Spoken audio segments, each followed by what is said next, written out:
DIY 教室、壁紙用の糊の付け方。壁紙は必要サイズにカットしておきましょう。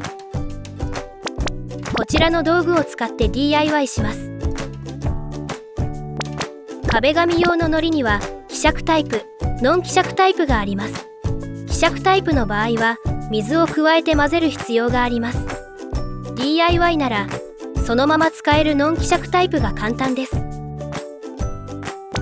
トレイに糊を出したらローラーでよくなじませて、硬いようであれば水を加えましょう。ローラーを持ち上げた時に垂れ落ちるくらいの状態がベストです。糊はローラーで塗っていきます。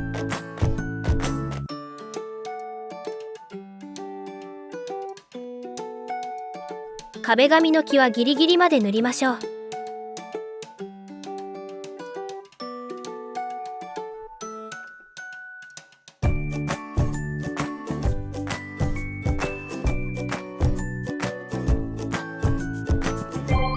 手の届く範囲を塗ったら、糊が乾かないように壁紙を折りたたんでおきます。あとは塗っては折りたたむを繰り返していきます。壁紙の端を持ち、手前に引き上げながら蛇腹状に重ねるように折りたたみます。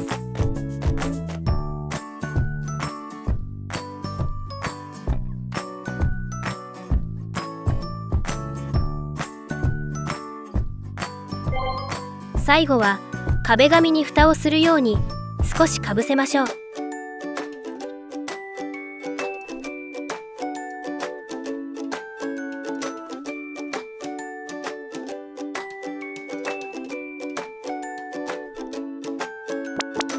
糊が壁紙になじむまで10分ほど置いたら貼り付けできます。